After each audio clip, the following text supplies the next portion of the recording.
Seigneur, avant même que je respire. Tu étais Dieu, avant même que je comprenne la vie. Tu m'aimais déjà. Je viens, non pour demander, mais pour adorer. Père, nous voulons te bénir et t'être infiniment reconnaissant pour ce moment. Nous te rendons grâce pour ce que tu es, pour ce que tu fais. Que gloire et honneur te reviennent dans le nom puissant de Jésus-Christ. Amen.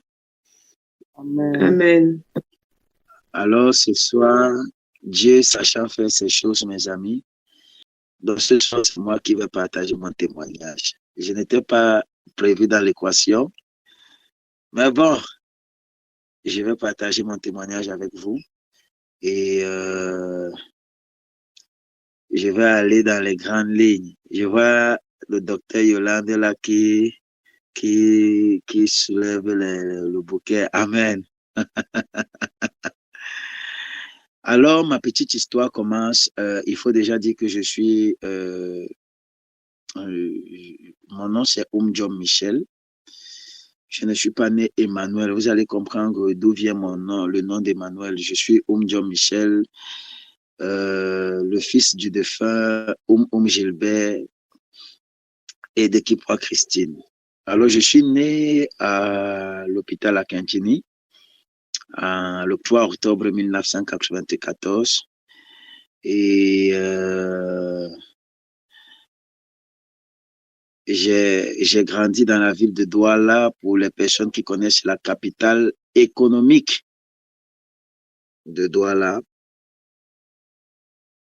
Ayant fait mes études dans une école catholique, parce que pour mes parents, mes amis, c'était que soit je devais être médecin, comme tout parent d'ailleurs, vous le savez bien, que les parents ont des projets pour leurs enfants.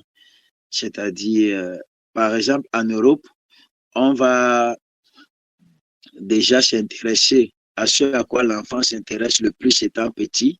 Chez nous, au Cameroun, en Afrique particulièrement, c'est pas ça. Peu importe ce à quoi tu t'intéresses, quand le père a dit que tu vas faire ça, tu vas faire ça. Bon, tu dis ça. Donc, c'est en grandissant et en acquérant la maturité que nous faisons parfois des choix.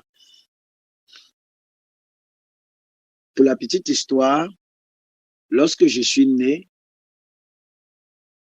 ma naissance n'a pas été facile. J'ai commencé à vivre des combats, des guerres et des défis depuis depuis étant dans le sein de ma mère, d'après ce que ma maman me raconte. Alors, pour la petite histoire, elle a souvent l'habitude de me raconter cette histoire, que lorsque j'avais 6 mois ou 1 an, quelque chose comme ça, j'étais assis à la véranda de la maison et puis il y a un serpent. Vous connaissez tous qu'en principe, le serpent ne rampe pas sur les carreaux. Mais chez nous, là, un serpent boa a rampé sur les carreaux et jusqu'à parvenir à mon niveau. Et quand ma maman l'aperçoit, c'est au moment où il ouvre la bouche pour m'avaler. Vous vous imaginez? Un gros serpent boa en pleine ville. Et elle me dit souvent que la maison de papa était la seule maison dans l'ensemble, dans tout le quartier, où il y avait souvent des tremblements. C'est-à-dire, quand on reste comme ça physiquement, on sent comment la maison est en train de trembler. Depuis le jour de ma naissance. Et pendant que j'étais en train de grandir, à l'âge de 12 ans, il y a un monsieur qui m'a lancé un sort. Et on a parcouru tous les hôpitaux de Douala pour essayer de voir. On faisait des radios et on ne voyait rien. Mais cependant, mon bras gauche ne faisait que enfler. Mon bras gauche ne faisait que enfler, il enflait, mes amis. Et je me tordais de douleur jusqu'au jour où une nuit, j'avais tellement mal et mon papa ne supportait plus mes cris. Ça le déchirait le cœur. Il m'a porté. Et puis, à l'hôpital général de Douala, pour ceux qui le connaissent, à cette époque, c'était dans les années 2000, je pense. il y avait un major français qui était major à l'hôpital. Je ne sais pas, mais mon papa me dit qu'il a utilisé, il a fait un truc comme de la magie blanche et puis il a dit à mon père qu'il y a un os entre mon articulation. Donc, si on ne m'opérait pas sur le champ, je devais mourir. Mon histoire sort de l'ordinaire, c'est-à-dire, si tu n'as pas vécu ça, tu vas penser que ça sort directement d'une science-fiction. Alors, lorsqu'il dit à mon père qu'il fallait qu'on m'opère et que si je passais la nuit, je devais mourir, c'est comme ça qu'on m'ampute de bas, on retire la boule, on pose sur la table et la boule disparaît. Après mon opération, quand ma maman rentre chez moi pour prendre mes affaires, elle arrive, elle trouve le chat que je levais dans un cercueil. Tous ces événements ont un sens. Je vais vous dire pourquoi je commence par là. Je suis quelqu'un d'assez affectif. Pour les personnes qui me connaissent, je vois le sommeil sur les yeux de ma soeur. Réveille-toi, réveille-toi. Donc, du coup, lorsque elle trouve ce chat dans un cercueil, elle prend le balai. C'est une tradition camerounaise, particulièrement chez les Bassards. Elle prend le balai et puis elle commence à frapper au niveau de la porte, disant que tous celles et ceux qui sont à l'origine de ce par quoi son enfant est en train de passer, s'ils ne me laissent pas, qu'ils vont mourir. Donc, c'est une forme d'appeler la vengeance ancestrale par le biais du balai. Les personnes qui ont le cœur de caractère, qui connaissent les traditions Bassa ou bien Douala et tout ça, comprennent de quoi je suis en train de parler. Et ce temps-là est passé. J'ai commencé à servir étant très jeune à l'église catholique. J'étais tellement intéressé par la chose de Dieu, tellement. L'histoire de Dieu et moi, c'est pas une histoire d'aujourd'hui. C'est une histoire de depuis ma tendre enfance. Mais sauf que mon papa étant catholique, ma maman protestante,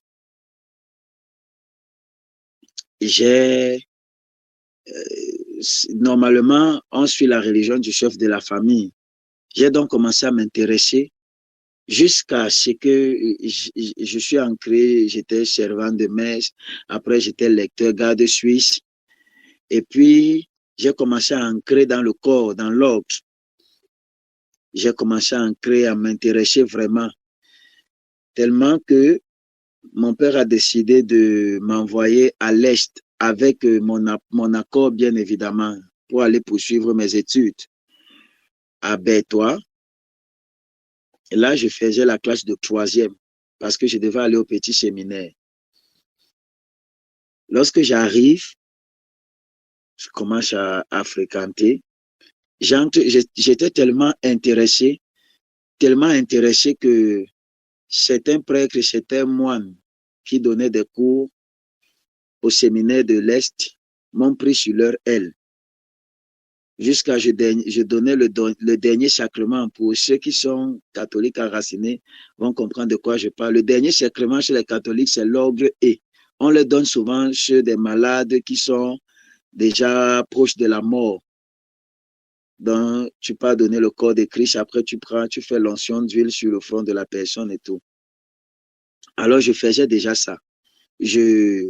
Parfois, je partais même avec des prêtres déjà pour bénir, c'est-à-dire faire des cultes funèbres.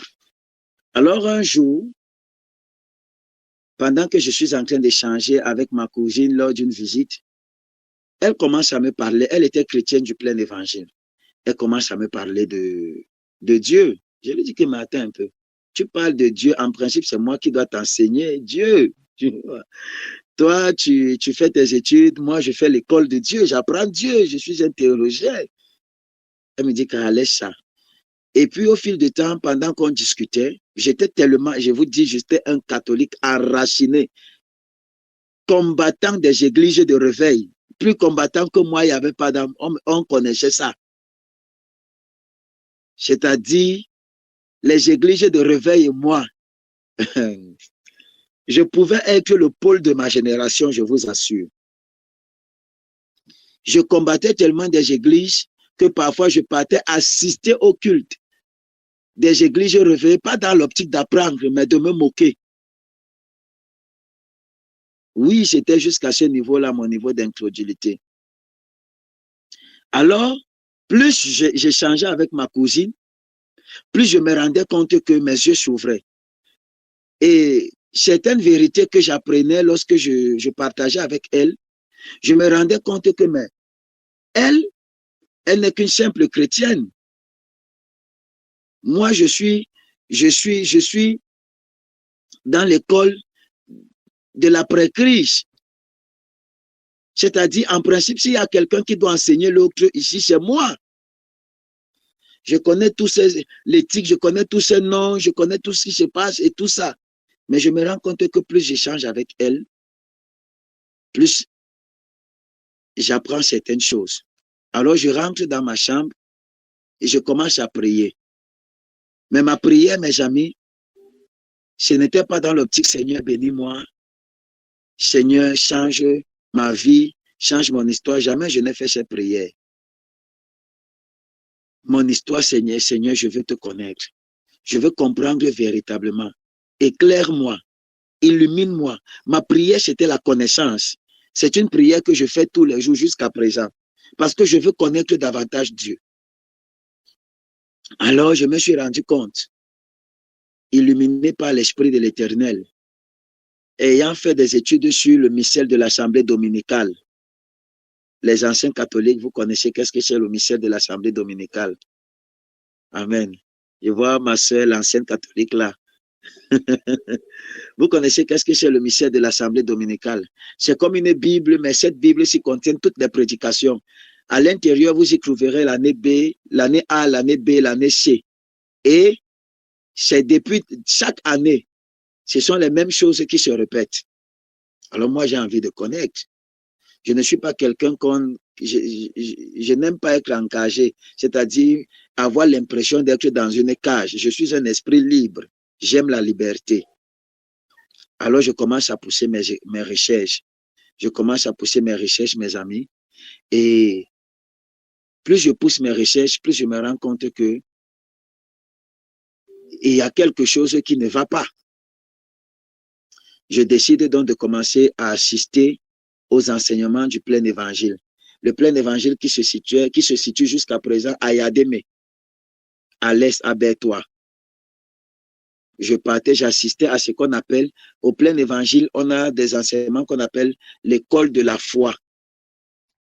Non, c'est pour des personnes qui veulent connaître Dieu et qui sont en proie à vouloir se baptiser. Donc, plus j'assiste aux enseignements, plus l'Esprit de l'Éternel commence à m'illuminer. C'est comme ça que, mes amis, je quitte le séminaire en plein milieu d'année scolaire et je décide de me convertir vraiment. Ah, je ne savais pas que c'était le début de mes problèmes, mes amis. Quand j'ai décidé de recevoir le Seigneur Jésus-Christ comme Seigneur et Sauveur personnel, mon père m'a appelé.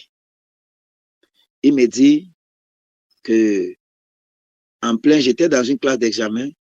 Il me dit que je viens de t'inscrire dans une nouvelle école ici à Douala.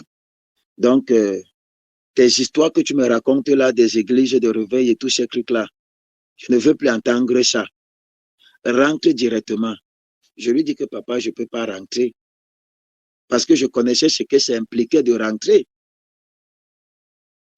Il me dit, c'était la première fois que je réponds à mon père. La première fois. Il me dit, je te donne donc, tu as donc un choix à faire. Soit tes histoires d'église là, de réveil là, soit tu reviens, soit la famille, tu reviens. Je lui dis que papa, sauf ton respect, je n'ai pas de choix à faire. Je n'ai pas de choix à faire parce que mon choix est déjà fait. C'est Jésus-Christ. Mon père a raccroché. De ce jour jusqu'à ce que mon père décède, je n'ai plus vu mon père. C'est une grande blessure jusqu'à présent. Mais je rends grâce à Dieu parce que sur son lit d'hôpital, j'ai prié avec lui. J'ai prié avec lui et il a confessé. Ça, c'est ma consolation. Alors, je me retrouvais donc dans la rue. Même ma tante, chez qui, c'est-à-dire ma cousine, ma tante chez qui j'étais allé rester avant de partir au séminaire, lorsque je suis reparti, tellement j'étais devenu, parce que si je suis quelque part, je suis là avec tout mon cœur, je ne connais pas faire de faux semblants. J'ai trouvé des personnes qui avaient déjà plus de 20 ans au plein évangile, et moi qui n'avais que quelques mois, après, j'ai été passé par les eaux du baptême. J'ai décidé de prendre 1 an de jeûne. J'avais pris 1 an de jeûne, mes amis. Après les 1 an de jeûne, les 1 an ont suivi 3 mois.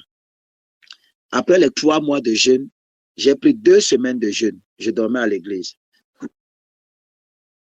Alors ma tante me dit que ça, ce n'est plus l'église, ça. Je suis déjà ancré quelque part, c'est pas normal. Mais pourtant, je partais au plein évangile, j'assistais au culte avec eux. C'est comme ça qu'elle décide de me mettre dehors.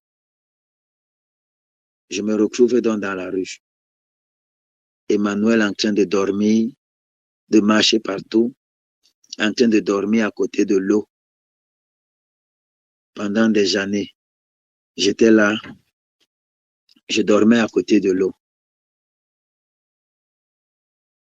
Je n'avais pas quelqu'un pour me donner à manger pendant plusieurs années.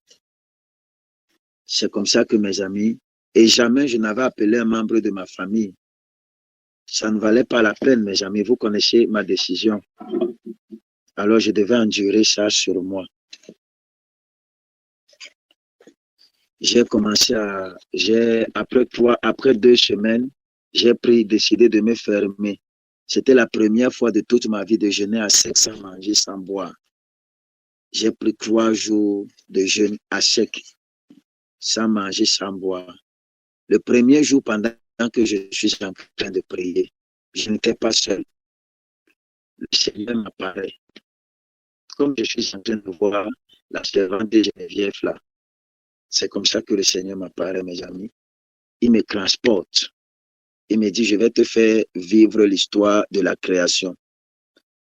Dans mon esprit, je suis là, mais je suis en train de vivre, d'avoir une expérience que je ne peux pas expliquer. Je suis en train de vivre. Si je vous dis que j'ai vécu le déluge, vous n'allez pas croire. Si je vous dis que dans mon esprit, j'ai eu des images de la Première Guerre mondiale et la Deuxième Guerre, vous allez dire que j'exagère. Mais je vous dis que si je suis quelqu'un qui croit à l'immensité de l'Esprit de l'Éternel, c'est parce que dès mes débuts, j'ai expérimenté ça avec Dieu. Vous ne pouvez pas imaginer jusqu'où la consécration est capable de nous amener. Vous vous imaginez quelqu'un qui a passé 1 an de jeûne, 1 an de jeûne. Quitté d'1 an, il a pris 3 mois de jeûne. Quitté 3 mois, il a successivement. Vous vous imaginez à quel niveau, mes amis, à quel niveau je pouvais être spirituellement. Alors j'ai vécu ces choses. Ça me défilait comme si c'était un film, mes amis. Après, le Seigneur m'a dit, désormais, tu ne t'appelleras plus Michel. Tu t'appelleras Emmanuel, ce qui signifie Dieu avec nous. Parce que tu porteras ma présence. Et voici, je te donne un nom nouveau, symbole de l'alliance que je tisse avec toi. Tu es prophète et je t'ai établi prophète des nations. Va et dis-leur ce que je te dirai de leur dire. À moi de répondre, Seigneur, je ne suis qu'un enfant. Je ne sais pas parler. Je ne connais rien. Il me dit, c'est moi Dieu qui donne la sagesse. Tout ce que je te demande, va et dis-leur ce que je te dirai de leur dire. C'est où j'apprends que le ministère prophétique existe, parce qu'au plein évangile, on ne parlait même pas de ça. J'entends ça parce que j'entends ça pour la première fois pendant que je suis en train de prier. Et je sors, quand j'entends ça, je ne prophétise pas encore. Je continue à dormir dans la rue. Je vends les CD. Je portais une babouche au pied, la sans confiance. Vous voyez le genre de babouche que vous avez rafistolé avec des fers. Genre, quand tu marches, même le goudron dit que oui. Je sens un pied qui est en train de passer sur moi. Mes amis, ma babouche était comme ça. Ma babouche disait, j'étais une babouche. Ne me voyez pas comme ça là. C'est parce que mon maître m'a tellement usé. Donc, j'avais déjà rafistolé la sans confiance là. Et Dieu du ciel.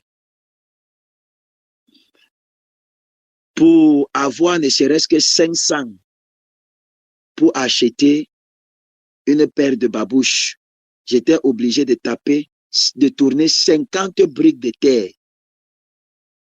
Vous savez que tourner les briques de terre, c'est plus difficile que les parpaings avec du ciment. Tu dois piétiner avec ton pied. Donc, je tournais 50 briques de terre pour avoir 500. Je poussais les marmites dans les marchés, les marmites noires, pour laver. J'ai vendu des CD pour essayer de me financer et financer mes études, même théologiques. Lorsque je finis ces 3 jours, je décide d'aller en forêt pour aller prier. Je me retire un peu de tout. Je pars en forêt pour prier. C'est comme ça que premier jour, je prie, je ne reçois rien. Deuxième jour, je prie, je ne reçois rien. Troisième jour, je prie. Oui, mes amis, vous pouvez prendre des moments de prière. Vous priez, Dieu ne vous parle pas. Vous n'entendez pas sa voix. C'est à la fin de la 3e journée, quand j'étais en train de vouloir clôturer ma journée, que le Seigneur m'apparaît, il me parle. Il me parle en me donnant une révélation qu'un jour je vais partager avec vous.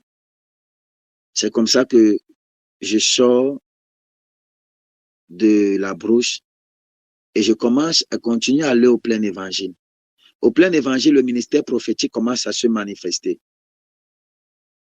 Le ministère prophétique commence à se manifester, mais au plein évangile, ils ne comprennent pas ça.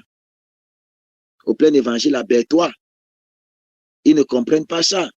Que mais, mon pasteur me dit que je suis animé d'un zèle amer. Vous vous imaginez, jeune dans la foi, ton pasteur que tu prends pour un modèle te dit que tu es animé d'un zèle amer et qu'il y a un esprit qui t'anime. Mes amis, je rentre dans la prière et je commence à prier. Le Seigneur me dit, fils de l'homme, vaudrait mieux pour toi avoir un bon témoignage devant moi et un mauvais devant les hommes, que de te battre pour avoir un mauvais devant les hommes, un bon devant les hommes et un mauvais devant moi. Amen. Servant Geneviève, je vois là, on dit, cet appel prendra fin dans 15 minutes.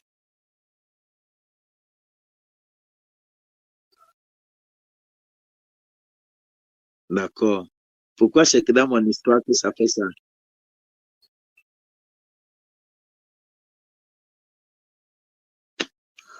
C'est normal, si tu n'as pas Google Pro. C'est normal. Il faut refaire un autre. C'est normal, il faut refaire juste un autre. D'accord. Donc, j'accélère. J'accélère, non, mes amis?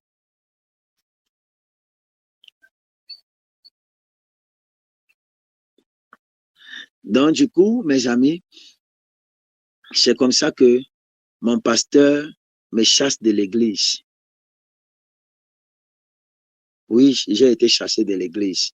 J'avais donné des prophéties sur mon pasteur. Il a dit que ça, Au plein évangile, mes amis, on ne connaissait pas la prière de délivrance. On ne prie pas. Vous voyez, quelqu'un arrive étant malade, il se lève en plein milieu de culte, il rentre, il n'y a pas de problème.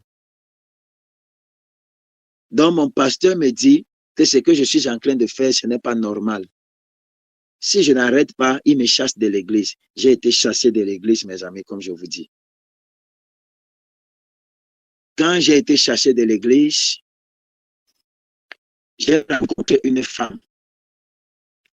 Cette femme, son mari avait le sida. J'ai prié pour cette femme, pour son mari. Son mari a retrouvé la guérison. C'est comme ça que cette maman-ci à Berthois m'offre une maison de 2 chambres, une cuisine. Pour la première fois de ma vie, j'ai une maison. Je vous parle là des années 2011, 2012. Pour la première fois, après plusieurs années, peut-être 2 ans et poussière, je me retrouve en train de dormir dans une maison équipée. Cette maman Thérèse, je ne peux pas l'oublier, faisait 2 marchés chaque jour, tout le temps que j'étais à Berthois. Elle faisait le marché de sa maison, elle faisait le marché de ma maison, parce qu'après, des frères sont venus me rejoindre. On a créé le groupe Kojab qu'on appelle la Jeune Armée de l'Éternel. Nous étions jeunes, 12 jeunes arpentaient les rues de Berthois pour prêcher l'évangile. Le Seigneur faisait des miracles. La faim ne nous arrêtait pas. Nous étions enthousiasmés pour l'Éternel. Il n'y a rien de plus bien, mes amis, que de servir Jésus-Christ. Même quand tout va mal, nous avions cette paix. J'avais cette paix. Quand je dormais, j'étais l'homme le plus heureux de la planète. Parce que j'étais en paix. Je n'avais jamais coulé une larme à cet endroit-là, dans cette position-là. N'allez pas me demander pourquoi, mais je me sentais bien. Je me sentais bien dans le Seigneur. Je ne sais pas comment, mais je me sentais bien. Alors, c'est comme ça que j'ai commencé, mes amis, à... La maison qui m'a été offerte s'est transformée en cellule de prière. En un laps de temps, Berthois a été envahi par des cellules de prière. Nous avions 6 cellules de prière en moins de 2 mois. Le docteur John Odor Kamdem, entendant parler de nous, a quitté la ville de Yaoundé pour arriver à Berthois, en implantant la cathédrale de la foi pour ceux qui le connaissent, qui la connaissent, cathédrale de la foi Berthois. Alors, j'ai commencé à bâtir à Berthois, acheter des chaises avec les petites offrandes qui m'étaient données. J'ai fabriqué des chaises pour mettre. Quand les prophéties qui avaient été données par l'Éternel, par ma petite personne, ont commencé à s'accomplir dans la vie de mon pasteur, il a commencé à me chercher pour me ramener à l'église. Il m'a cherché, il me dit, je ne savais pas qu'une telle chose existait. Ayant fait mes études de théologie à la Full Gospel biblique, c'est-à-dire à l'école biblique du plein évangile. Ayant fait ces études-là, il ne savait pas qu'une telle mission pouvait exister. C'est comme ça que des prophètes ont commencé à venir dans la ville de Berthois. Moi, étant déjà à la cathédrale de la foi, si vous allez jusqu'aujourd'hui à la mission du plein évangile à Berthois qui se trouve à Yadémé, les tables, les chaises en banc, les bancs qui sont là, c'est moi qui les ai construits, qui les ai fabriqués. Pendant que on disait que j'étais animé d'un zèle amer. Quand quelqu'un est de Dieu, mes amis, vous voyez les fruits. Alors, la première fois que j'ai été empoisonné, c'était à Berthois. Pendant que l'Éternel est en train de se manifester, je ne contrôle pas. Je n'avais aucune notion de connaissance, c'était prophétique. J'étais seulement prophétie. Mes amis, j'ai commencé à prophétiser en 2010-2011. Prophétie, prophétie, prophétie, prophétie, prophétie, prophétie. Même le prophète Stéphane Messina, c'est Arsène Biyik qui me met en contact avec le prophète Stéphane Messina. Pour la première fois que Arsène Biyik entre en contact avec moi, le Seigneur me raconte son expérience à la montagne. Pour vous dire que à quel niveau d'intimité, mes amis. Alors, pendant que je suis à la cathédrale de la foi, faisant mes études, étant évangéliste proposé, mon grand frère qui est décédé aujourd'hui, Père son âme, arrive dans la ville de Bertois. Il fait un plan, genre, il faut qu'on voyage pour aller voir quelque chose à Douala. J'étais encore mineur. Dès qu'on arrive, il me bloque à Douala, mes amis. Il me bloque à Douala. Je fais 1 an, je ne pars pas à l'église, je reste là, je suis en train de prier et tout.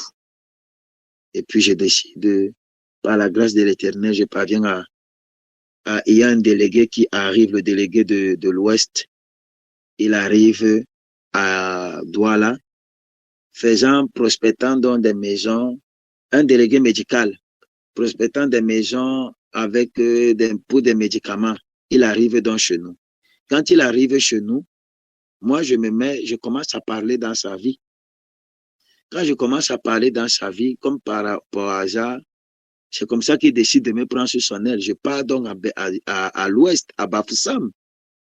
Quand je pars à Bafoussam, c'est comme ça que je fais quelques mois à Bafoussam. Je me retrouve à l'école, à l'Institut biblique du plein évangile qui se retrouve à Bamenda.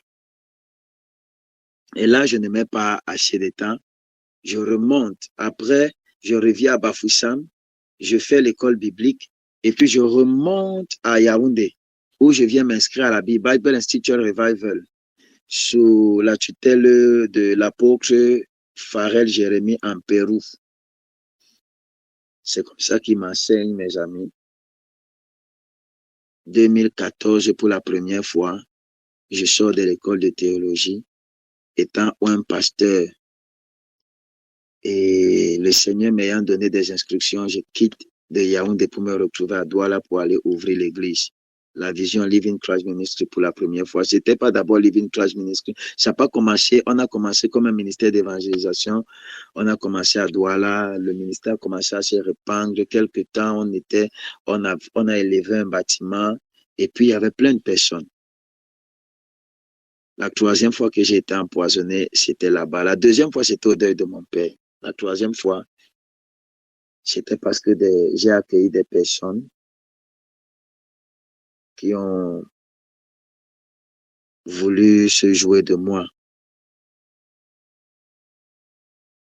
C'est comme ça, mes amis, qu'après avoir eu cette blessure, où je savais que dans le corps de Christ, tout le monde est vrai, il ne peut pas avoir des coups bas et tout ceci, mes amis, j'ai décidé de rentrer dans le monde. Pas totalement, mais d'abandonner l'histoire de servir l'Éternel. D'être un simple chrétien comme ça, vivant ma vie comme je l'entendais et tout.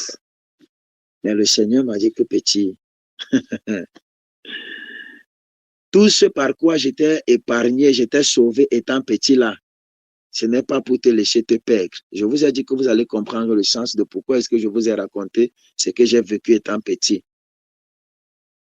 Le Seigneur commence à me raconter l'histoire de mon enfance. Ça, n'ayant pas encore causé avec ma maman de l'histoire du serpent et tout, je ne connaissais pas. Donc, je commence à recevoir. Et c'est comme ça que je me rapproche de la maman pour avoir des confirmations et puis savoir que tout ceci est vrai. Je comprends donc que ma vie ne s'arrête pas à moi et que Dieu a vraiment un plan plus grand que ce que je suis en train. Il faut que je me ressaisisse très rapidement. C'est comme ça que je monte, mes amis, dans la ville de Yaoundé. Je reviens maintenant m'asseoir à l'école de mon mentor, à Iris International School. Une fois, je vais soutenir. C'est là-bas que je vais soutenir ma licence, le master et tout ce qui va avec en théologie. Je fais, ayant été déjà ordonné pasteur, mes amis, où j'étais déjà sorti pour une première fois, mais je décide de retourner à l'église, à l'école, m'asseoir dans la foule comme un simple chrétien. Je l'ai fait. Pendant plusieurs années, j'étais assis. Lorsque j'ai terminé l'école là, je suis allé. Le Seigneur m'a mis en contact avec mes frères. L'apôtre Patrick, c'est d'abord le prophète William Leco. Je quittais où j'étais pour aller chez le prophète William Leco qui est à Soie. Moi, j'étais à Douala. Je venais à Barrière, je faisais tous ces 3 cultes. Toutes les semaines, pendant 2 ans, je partais m'asseoir dans la foule, ne connaissant pas qui je suis. Parce que j'avais vu la grâce et je voulais. J'ai fini chez le prophète William Leco, je suis allé chez l'apôtre Patrick Canaan, mon frère. À un certain moment, après avoir passé 1 an, 2 ans, et j'ai commencé à enseigner à ces enfants on avait commencé à travailler avec l'évangélisation. Mais je me suis assis au pied de mes frères parce que je suis comme ça.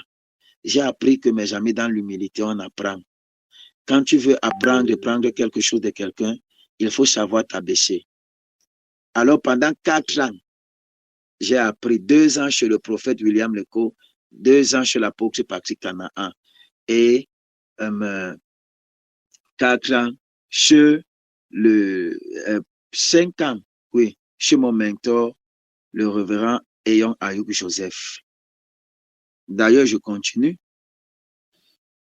Alors, le Seigneur, il y a de cela, en 2024, vers la fin d'année, mon mentor m'appelle. Il me dit, le Seigneur me dit de te dire que tu t'es assez occupé des œuvres de tes frères et tu as assez investi. C'est le moment de commencer pour toi. C'est comme ça que je commence à réfléchir sur Living Christ Ministry. Je commence une cellule à Odia. Je commence la cellule de prière. 1 mois, les choses se passent. Mais le Seigneur m'a mené là-bas pour une période. C'était un lieu transitoire. C'est comme ça que je repars. Je quitte d'Odia. Je commence les directs sur Facebook. Odia, Facebook, attaque. Je recommence à faire Douala. On recommence nos programmes. Donc, Living Cry a recommencé à vivre. Ça ne fait pas encore 1 an et demi.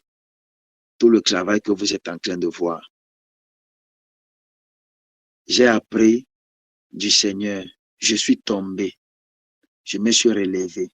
Je suis tombé. J'ai péché. Je me suis relevé. Je n'ai pas abandonné. Et aujourd'hui, me voici, le prophète Emmanuel que vous voyez. J'ai appris à me fondre. J'ai appris à disparaître, à diminuer. Et j'ai dit au Seigneur, Seigneur, je ne veux pas te servir comme les autres. Donne-moi la grâce de pouvoir monter certaines petites affaires qui vont me permettre de ne pas pouvoir attendre. Simplement, j'ai commencé à monter mes petites affaires et tout.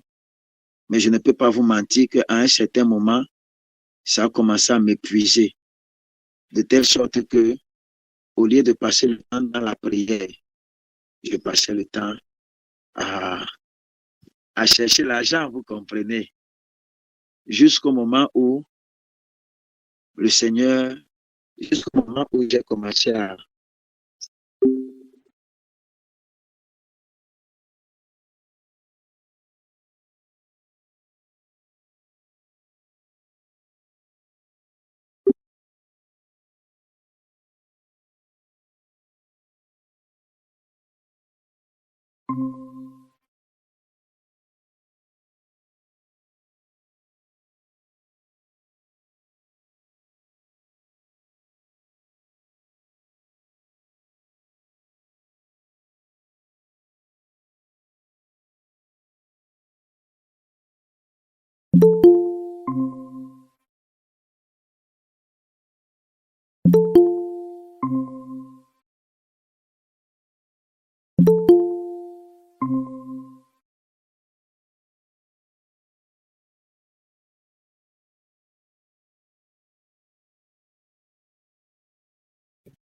Je pense qu'il faut mettre un message dans le groupe pour que les gens se reconnectent.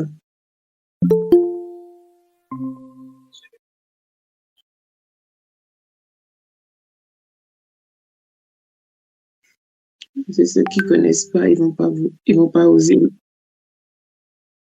Même le prophète lui-même, je sais pas s'il va oser se reconnecter. Mais il a entendu que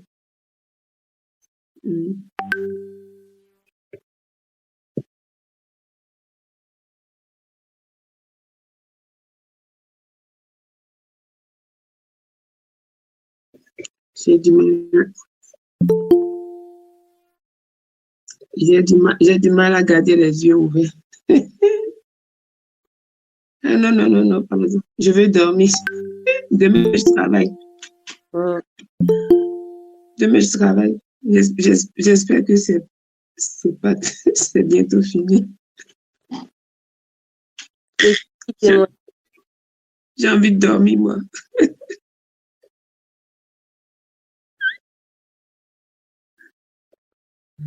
Voilà, c'est ça. Si je m'endors. Enlève ta caméra, non, t'as éveillé. Comme ça, tu te baisses, tu te couches un peu. Ah, ça, c'est une bonne idée, ça. Ouais, Non, pardon. Caméra, Attends. Mais tu vas peut-être dormir. C'est pas. Je vais résister. Je vais résister un peu. Je vais voir. C'est une bonne idée, ça. Hello. Ah, Tu sais, ma soeur, quand j'étais encore élève, étudiant là, tu sais comment on faisait quand on voulait étudier la nuit pour ne pas dormir? oh On non. prenait un seau d'eau et on plongeait nos pieds dans l'eau avec les cahiers comme ça. Promis, je vais essayer de ne pas dormir, prophète. J'écoute.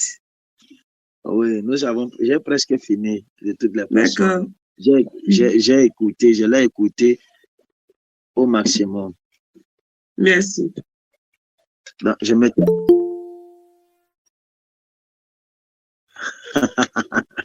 Ah, mon histoire est trop longue, hein, avec les différents... Moi, j'avais dit que je voulais les détails. Donc, comme j'étais en train de dire, mes amis, avec tous les cours que j'ai pu avoir, j'ai commencé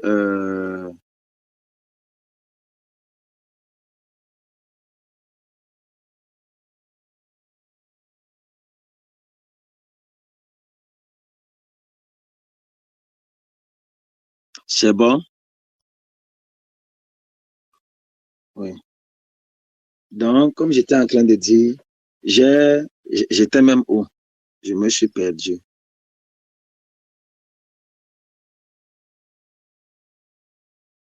J'étais où, s'il vous plaît? Tu as dit avec tous les coups que tu as reçus. Voilà. Avec tous les coups que j'ai reçus, mes amis, j'aurais pu abandonner. J'aurais pu abandonner, mais j'ai trouvé la force dans le Seigneur pour me relever. Il me revient l'événement que j'ai vécu lorsque je suis rentré de Berthois et que j'ai commencé à bâtir parce que le Seigneur m'a donné la grâce quand même d'implanter. Quand j'ai implanté pour la première fois le ministère de Douala en 2014, l'année qui suit, j'ai voyagé pour aller à Berthois, pour aller implanter une autre branche. Par la grâce de l'Éternel, j'y ai fait 3 mois et l'église a poussé. Je suis donc revenu dans la ville de Douala. En revenant dans la ville de Douala, je me suis rendu compte que les personnes que j'avais accueillies, qui disaient qu'ils venaient d'un pays voisin étranger, et que c'était des personnes qui venaient parce que ils sont venus en mission au Cameroun et tout. Je les ai accueillis et je les ai logés. Je les ai donc fait confiance en les laissant le ministère avec les fils qui étaient là. Mais à ma grande surprise, l'église s'était divisée en deux. Non simplement s'était divisée en deux, mais ils avaient commencé à changer des papiers à mon insu. Ils ont commencé à changer les documents de l'église. Et quand j'ai commencé à vouloir parler, On m'a mis du poison dans la nourriture. Oui. Je ne me méfiais pas.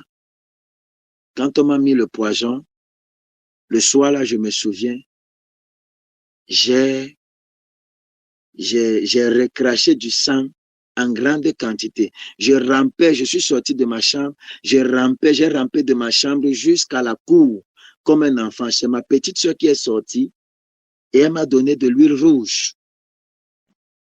Le lendemain matin, cette histoire m'a laissé des ulcères et des blessures au niveau de l'estomac. Lorsque le Seigneur m'a permis de pouvoir sortir de là, ma mère adoptive m'a dit, tu sais quoi, tu es encore trop jeune pour discuter le ministère. Laisse-la avec. Je les ai laissés avec le terrain, avec la bâtisse, avec les instruments, avec les chaises, avec tout. Mais aujourd'hui, l'église est fermée. On ne trompe pas Dieu, mes amis. Et la chose de Dieu, ce n'est pas l'histoire d'un homme. Alors j'ai décidé, à cette époque, avec cette blessure, j'ai décidé de tout arrêter, de vivre ma vie normalement, comme un simple chrétien. Parce que je ne pouvais pas imaginer qu'une telle chose pouvait se produire. J'étais, je ne sais pas si je vais dire naïf, mais vous savez, des personnes comme moi, on n'aime pas avec deux cœurs. Si je suis avec toi, je te donne le meilleur de moi. Et pour moi, concevoir que des personnes peuvent être fausses et que dans la présence de l'Éternel, on peut avoir des hypocrites au col blanc, c'était inconcevable. Je vais même aller plus loin, permettez-moi, nous sommes entre nous, des bandits au col blanc. Parce qu'aujourd'hui, si certains hommes de Dieu sont salis et que l'histoire de l'Église peine à pouvoir se lever et prendre de l'ampleur, c'est à cause de certains aventuriers.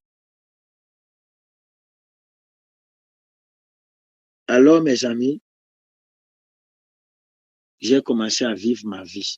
Je la vivais, et pas que petit, hein, je la vivais sincèrement.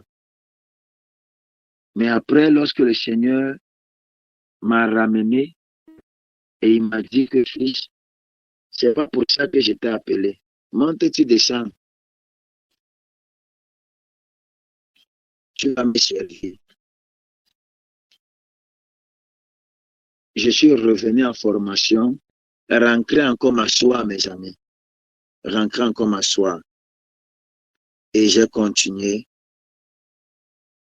mes amis, à servir l'Éternel, à apprendre pendant les 6 années-là, les 8 années-là, au pied, jusqu'en 2024, fin 2024, que j'ai recommencé encore.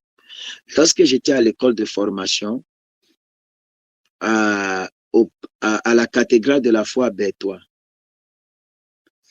comment est-ce qu'on a cultivé le leadership en nous? Et je dormais 45 minutes à 30 minutes par jour. C'était qu'on se lève le matin. Oui. Ma sœur, je t'assure, c'était comme la formation militaire. C'était plus que la formation militaire. Attendez que je vous donne le programme. 6 heures, 5 heures, 6h30. Intercession. Intercession. Dès qu'on finit à 6h30, on se lave. On revient à partir de 7h30, on commence à recevoir. C'était une grande église, la cathédrale de la foi Bétois. On commence à recevoir. On reçoit jusqu'à 11h. 11h, on entame les prières jusqu'à 12h, 12h30. On va à la radio pour faire des émissions radio jusqu'à 14h. 14h, on sort avec l'évangile, pour l'évangélisation. Chaque jour, on avait au minimum 500 cracks à partager, sans aucune exagération. Oh, chaque jour. Donc, on faisait les flyers à 500 au maximum. 250 en minimum, mes amis. Chaque jour, c'était comme ça. On revenait, on partait évangéliser à 14h30. On revenait à 17h. 17h30, le culte commençait. Et s'il vous plaît, le culte, c'était du lundi au lundi. C'était pas les cultes que, c'est pas les cultes que on commence à 17h30 comme je fais là, on finit à 19h30. Le culte commençait à 17h30, il finissait à 23h30. Vous êtes à dire que vous êtes au culte, vous-même vous avez fait le culte, vous dites que oui. On finit à 23h30, le temps de finir de fermer la salle, minuit on a des briefings avec l'homme de Dieu. Minuit jusqu'à 1h. On finit le débriefing. Après, on s'assoit pour manger un petit truc. 1h30, on entame l'intercession. On finit l'intercession à 3h30. 3h30, 4h le sommeil. 4h, on est debout encore pour une autre intercession.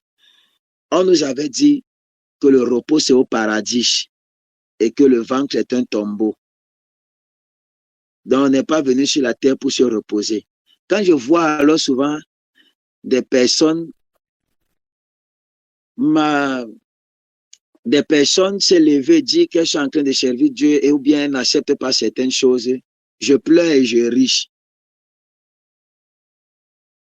Mes amis, le service, ma vie de prière n'a pas commencé maintenant. Et d'ailleurs, je rends grâce à Dieu, au docteur Jonathan Kamden pour ça. Et au prophète qui était en charge de notre formation à Bétois. Parce qu'en partie, si je suis l'homme que je suis aujourd'hui dans la prière, c'est grâce à leur formation. Alors, mes amis, aujourd'hui, j'ai eu la grâce de l'Éternel d'être entouré par des personnes aussi magnifiques que le très estimé prophète Stéphane Messina. On se connaît depuis 2013, 2012, oui. L'apôtre Patrick Canaan, le prophète William Leco, le prophète Stéphane Azaël, le pasteur Raphaël, le pasteur Samuel, la servante prophétesse Geneviève, la prophétesse Evelyne, le docteur Yolande. Oh, amen. Tellement, mes amis, tellement bien entouré. Abigail, mes amis, et ma sœur, qui est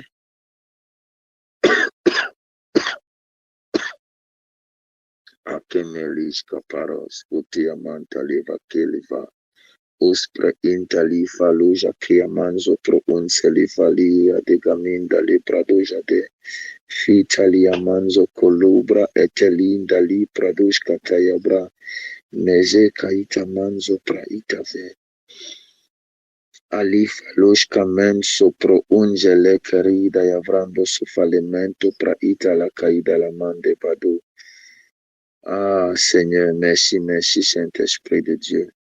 Merci Seigneur pour ta main, merci Seigneur pour ta grâce, merci Seigneur pour ta faveur, merci Seigneur pour tout ce que tu fais.